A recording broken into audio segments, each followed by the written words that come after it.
There's only one more of these reports before the election. The key point here is, what is the unemployment rate? How many new jobs were created? And did people drop out of the labor force as they did in the month of August? Remember, over 350,000 people just dropped out of the labor force in August, and that allowed the unemployment rate to stay just above 8%. Clearly, this is a politically charged report. As I said, there's only one more employment report before the big election, November the 6th. So this has key importance for both campaigns. What will we see?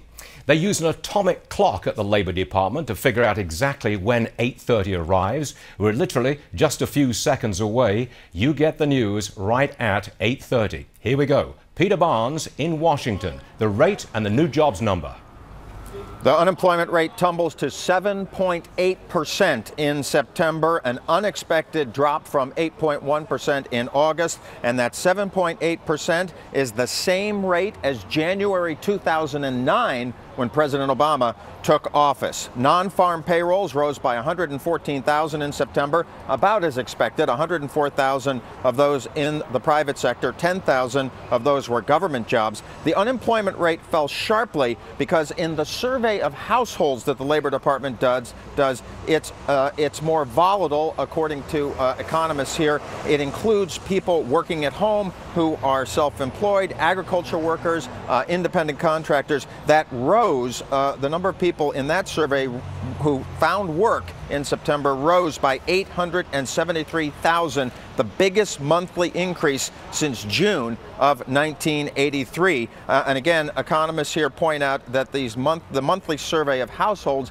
is more volatile than the smaller, it's a smaller survey than the workplace survey, Peter, Stuart. I don't know whether you can hear me or not, but I take it then that the number of people in the workforce rose. Is that correct? It did. Okay. That's correct. The labor force participation rate that we always watch inched up in September to 63.6%, and that was just up 0.1% from August, which was the lowest in 3 decades. All right, Peter Barnes, directly with the news. Thanks very much, Peter. I'm joined now by my colleague Charles Payne. That was a shock, down to no.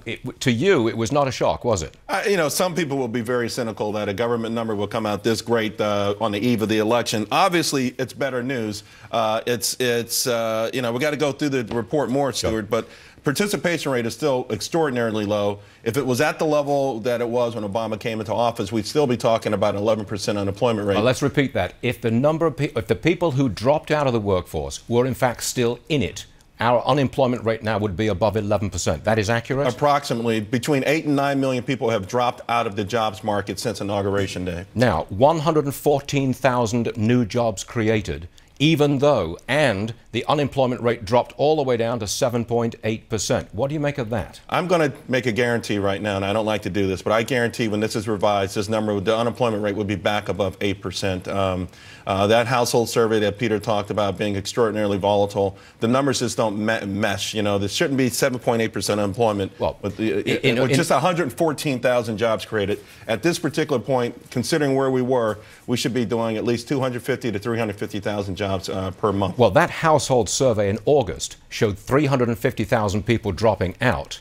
In September, it shows 800,000 people who got a job and entered the workforce as workers. Now, that's volatility in the extreme. 800,000 entered and only 114,000 got jobs, and the unemployment rate went down. It's hard to connect the dots on it. The surface, though, it's good news for the White House.